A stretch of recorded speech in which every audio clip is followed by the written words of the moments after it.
this is Anmaree from Anmaree's Workshop. I have not made it back to my workshop yet, but just to introduce myself, my name is Anmaree, and I like to make stuff. Now, when you last left me, I think I was in Texas, and I was working on some clothes for my daughter. So this is going to be a kind of unusual make video. It's not, you can kind of call it my May Makes video, but it's not really.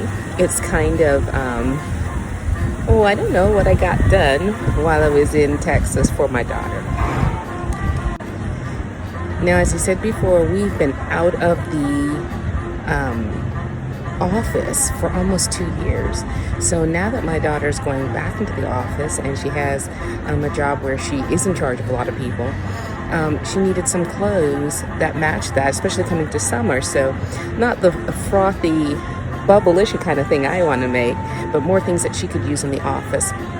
So unfortunately, with that trip to Montreal, that if you, hopefully I have a chance, I might put a card to that trip somewhere around here. But with that 4 days taken out of the 2 weeks, I wasn't able to get as many things done for her as I could, but I did make a dent in some things. Unfortunately, because she went to work, I don't have her to model them, so you're just going to have to use your imagination.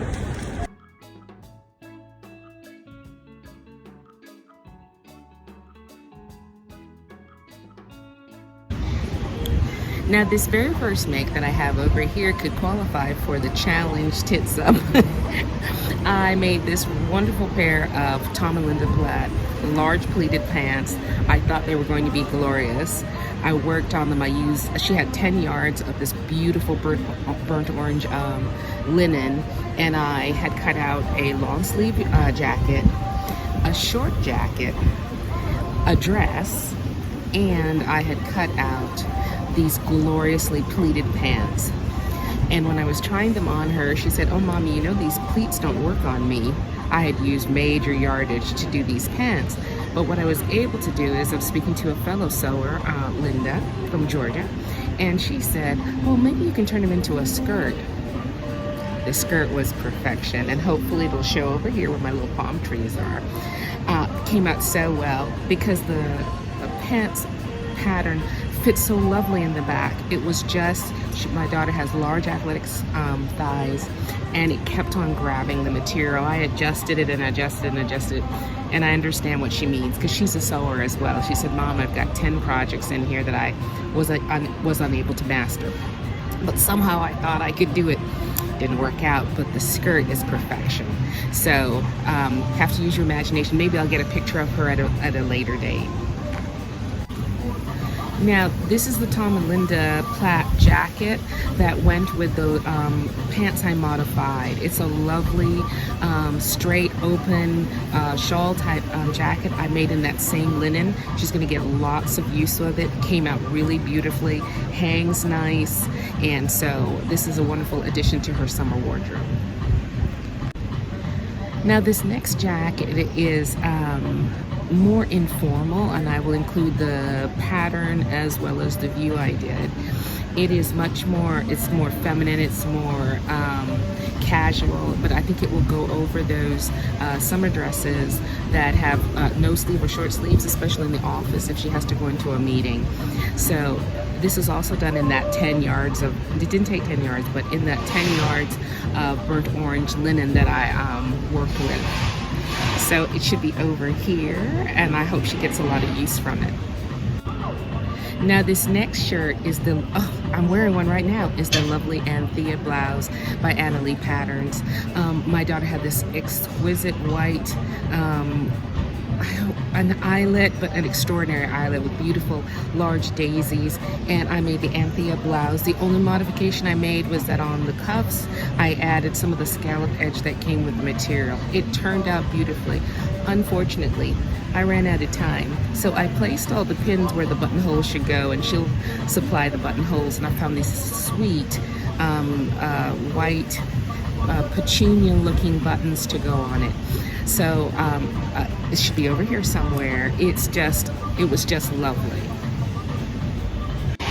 Now, I was able to squeeze the Tom and Linda shirt that went with that Tom and Linda Platt pattern, I was able to squeeze one of that little shirt that they had included in their pattern. I had enough left over.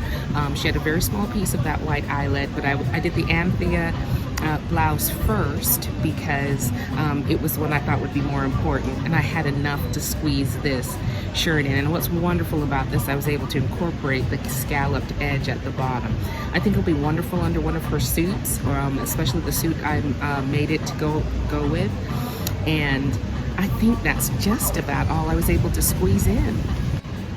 Now this next summer dress that I made for her, it tried me. It tried me. It has a facing that goes, because it has an off-the-shoulder cutaway, it wasn't appropriate for the office.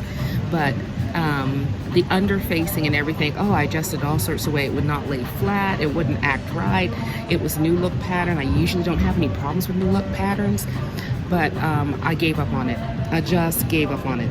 So what I ended up doing is removing all of the facings, recut the neck edges and the armholes, and I used a double bias tape, no, single bias tape, black cotton on it. It laid beautifully. It's a lovely dress, and hopefully you're seeing it over here with my palm trees.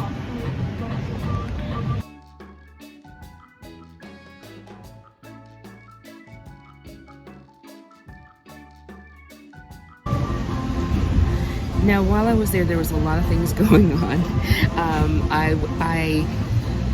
My daughter-in-law was in a wedding the weekend, so I altered her bridesmaid dress, her matron of honor dress, as well as the 6 inches I needed to take off of the most exquisite bridesmaid dress. Chiffon, double layers of satin. I told her it's going to take a whole cake, not a piece of cake, a whole cake. And then on top of that, I made 2 of those ottomans, those Amy Butler gumdrop pillows, because my daughter's household and my daughter-in-law's household held on to all their scraps as well as their items that they were going to donate or get rid of. So I was able to make the 18-inch pillow for my son and his wife, and I was able to make the 24-inch pillow for my daughter. Alas, she did not have enough to fill it because we had already just recently gotten a large pillow that she had futon that she used in front of her coffee table, and so we were short. We didn't have anything to stuff it with. So it's kind of halfway inflated. I don't have a picture of that, but it turned out really beautiful. When I go back in October, I'll go ahead, make sure it's stuffed, and I'll let you see that. But yeah, that was it. It was a wonderful 2 weeks, but I'm ready to get back to my workshop and check on my dad and see how everything's going. All right, keep making. See you soon.